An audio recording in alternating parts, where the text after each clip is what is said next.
Olá, pessoal, tudo bem com vocês? Vamos lá continuar com os conteúdos da nossa disciplina, mas eu queria chamar a atenção do seguinte com vocês. Eu tenho percebido que a adesão às aulas gravadas, ela tem sido bastante baixa por parte da turma. Eu tenho verificado nas estatísticas do YouTube e também no acesso ao AVA que há uma ausência de grande parte da turma na interação que a gente vem feito por essas aulas remotas, tá bem? Eu vou no grupo do WhatsApp que a gente criou, né? Chamar vocês para um encontro ao vivo, né? Para uma interatividade, uma live, porque eu tenho verificado que vocês não estão aderindo ao conteúdo que a gente tem colocado no AVA, tá certo?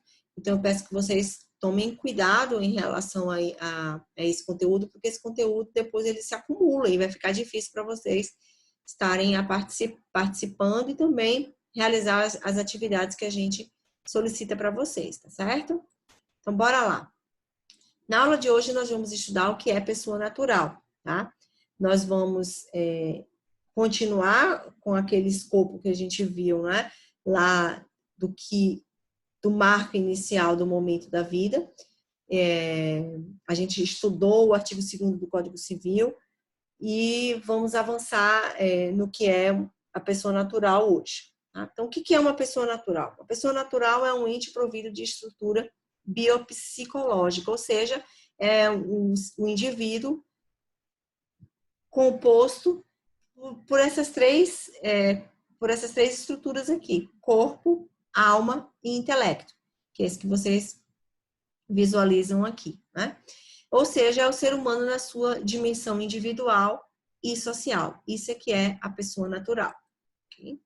Nós vimos que a aquisição da personalidade da pessoa natural, a aquisição da personalidade civil, ela é uma ficção jurídica, que na verdade a personalidade civil, ela é uma demanda do direito para a gente entender qual é o marco inicial da vida e a partir do momento em que esse sujeito, ele se transforma, né, em sujeito que integra direitos e obrigações. A gente viu que esse marco inicial é o nascimento com vida, por força da teoria natalista adotada pelo Código Civil no artigo 2º, mas a gente viu também que esse próprio artigo 2º, ele adota uma outra teoria, que é a teoria da personalidade condicionada, na medida em que esse dispositivo, ele determina, né, o resguardo dos direitos daquele que vai nascer no futuro, ou seja, do nascituro, tá bem? Então, esse artigo 2º a gente viu que concebe duas teorias.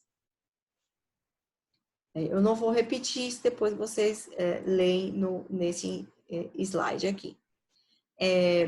Avançando aqui na temática, a gente viu que avançando aqui na temática, a gente vai ver que esse sujeito que tem personalidade civil, ou seja, esse sujeito que nasceu com vida, para ele é reconhecida automaticamente a capacidade de direito. Portanto, toda pessoa é capaz de direitos e obrigações na órbita do direito, na órbita civil. Tá? Ele tem capacidade de direito ou de gozo pelo simples fato de nascer com vida, pelo simples fato de a ele ter sido atribuída a personalidade civil. No entanto, nem todo sujeito que tem capacidade de direito ou de gozo, tá? Ele pode exercer atos na vida civil. O que é isso? É a aptidão para exercer pessoalmente, autonomamente, sem necessitar de ninguém, sem nenhuma representação, sem nenhuma assistência, qualquer ato da vida civil. Ou seja, esse sujeito ele não tem nenhuma limitação orgânica ou psíquica. Portanto, a ele é atribuída e é reconhecida a capacidade de fato de exercício.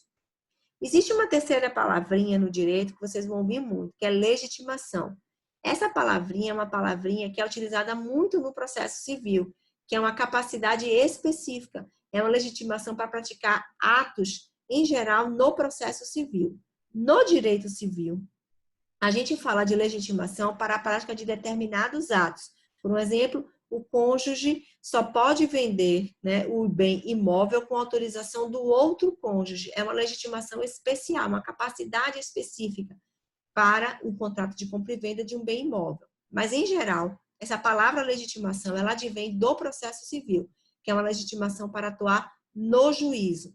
né? Uma legitimação para atuar ou ativamente, ou seja, para ser autor de uma ação indenizatória de perdas e danos, ou uma legitimação para atuar passivamente, ou seja, para ser réu numa ação de indenização de perdas e danos, tá? No direito civil, a gente tem umas legitimações especiais, que são capacidades específicas para realizar determinado ato, como essa capacidade específica para executar um contrato de compra e venda de bem imóvel. Se eu sou casada, eu dependo, portanto, da autorização do meu marido, é o que a gente chama de outorga uxória ou outorga marital, tá? Porque tem interesses que tem que se preservar, já que os casamentos, hoje, em regra geral, eles são constituídos pelo regime da comunhão parcial. Isso significa dizer que todos os bens adquiridos na constância do casamento, né, são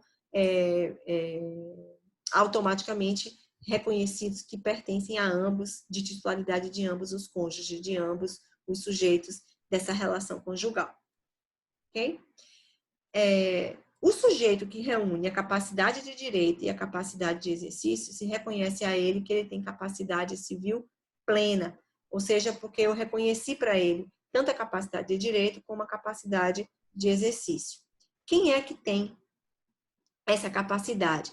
A aquisição dessa capacidade civil plena, ela ocorre com a maioridade, ou seja, aos 18 anos, ou com a emancipação.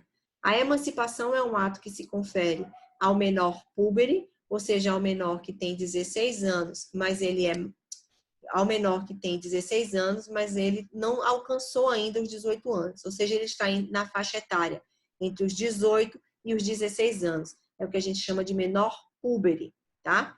E aí, a concessão dessa emancipação ela é feita pelos pais ou por sentença, a gente já vai ver mais à frente. Quer numa hipótese, quer noutra, as características dessa concessão da emancipação é a irrevogabilidade, ou seja, não se revoga, tá?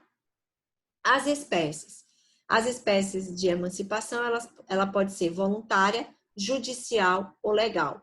Voluntária por manifestação de vontade, judicial por determinação de uma sentença do juiz e legal são nos casos taxativamente definidos na lei. A lei tipicamente vai lá e define quais são os casos de emancipação, tá bem? Vamos lá estudar primeiro a emancipação voluntária, que é aquela concedida pelos pais, tá? A legitimidade para conceder é dos pais. Na ausência dos pais ou na recusa injustificada de um dos pais, o juiz pode suprir essa outorga, pode suprir essa autorização, tá? A forma de se fazer essa emancipação voluntária, ela é administrativa no cartório e ocorre o registro, tá? No cartório de registro civil de pessoas naturais. É feito um apensamento, né? Uma emenda, uma correção no registro civil dessa pessoa natural, reconhecendo a ela a emancipação. Ok? A judicial, gente, como eu disse a vocês, ela é concedida pelo juiz, tá? A legitimidade para essa concessão, ela é determinada quando o menor mostra, assim, interesse em se emancipar, o menor de 16, o menor de 18 e maior de 16, ele mostra interesse em se emancipar, e aí é ouvido o tutor, tá? Tutor, gente, porque o sujeito não tem pai, né? E o Ministério Público. O Ministério Público é chamado sempre a ouvir, porque o Ministério Público ele é custos legis, ele é fiscal da lei. E aí ele tem interesse de menor envolvido, então ele é chamado para ser ouvido nessa situação. E aí o juiz, a bem do menor, vai analisar a situação, sempre no melhor interesse desse menor. Na mesma é feito o registro no cartório de registro civil de pessoas naturais. A emancipação legal é aquela determinada por força de lei. A primeira hipótese que a gente vai estudar é a hipótese do casamento. Então, o casamento define, portanto, a emancipação. Em que hipótese o casamento define a emancipação? Quando os nubentes, né, os consortes, os sujeitos que pretendem casar, têm uma idade mínima de 16 anos. Eles estão na faixa etária entre 16 e 18 anos. E aí, como eles vêm a formar um novo núcleo familiar, não faz sentido para eles, para tudo que eles precisarem comprar, para tudo que eles precisarem constituir ou realizar na vida enquanto casal, dependendo da autorização dos pais ou dos seus tutores, tá? Então, para isso, a lei conseguiu um atalho e aí, por força do casamento, legalmente se entende, portanto, que eles estão emancipados. Não é preciso nada, é só preciso a prova do registro de casamento, levada a cartório e registra-se, portanto, a emancipação. É possível, gente, haver ainda a situação de emancipação, mesmo num menor de 16 anos. Quando é que isso ocorre? Quando há gravidez. Né? Na situação de gravidez, havendo suprimento pelo juiz, tá? É autorizada a emancipação. Ou também na hipótese de autorização dos pais ou tutores. Tá? É preciso que os pais e tutores autorizem esse casamento, ou judicialmente nas hipóteses de gravidez. Tá bem? Na hipótese de dissolução dessa sociedade conjugal, ocorre o retorno à incapacidade? Não. A gente viu lá com a característica da emancipação é a irrevogabilidade. Então, no retorno, não se retorna à incapacidade com a dissolução da sociedade conjugal, na mesma com a anulação do matrimônio. A não ser nos casos de nulidade matrimonial, que vocês vão estudar lá no direito de família, em que se verifica completa má-fé, em que se verifica situações esdrúxulas em que o casamento foi realizado, e aí, portanto, retroage à situação de não emancipado. No entanto, os terceiros que com esses nubentes, que haviam sido emancipados, contratam, se eles estiverem de boa fé, para eles, os efeitos desses negócios jurídicos, desses contratos, são mantidos. Da mesma forma para o casamento putativo, que é aquele casamento que parece, mas não é. Aquele exemplo de casamento que eu já dei para vocês, né? Em que o sujeito vem casar com uma outra pessoa e não sabe, não era sabido que ela não tinha o sexo que assim referia, o gênero não era aquele definido no seu registro, no seu assento de nascimento. Tá? Então, nessa situação, estando ambos os nubentes de boa fé, também não há o retorno à incapacidade. Tá? Como também são protegidos os terceiros de boa fé que com eles contratam, desde que provada a boa fé. Outra hipótese do casamento determinado por força de lei, outra hipótese de emancipação definida por lei é a situação do exercício de emprego público efetivo. Ou seja, o sujeito, ele assume um cargo público ou um emprego público, ele é um servidor estatutário, desde que ele não exerça esse vínculo de forma temporária, para ele é reconhecida também a emancipação. Tá? Então, não basta ser o funcionário público que foi provido no cargo por força de concurso público, não. Basta que ele tenha sido provido no cargo ou por emprego público ou por função pública concursada, tá? Então, pode ser um outro tipo de contrato, mas desde que tenha um munus público, é possível também para esse sujeito se emancipar. Claro, gente, que essa situação é uma situação bem específica, que não é comum ocorrer, até porque a gente já sabe que para se prestar concursos públicos, né, o próprio concurso público já exige a maioridade para tanto, tá?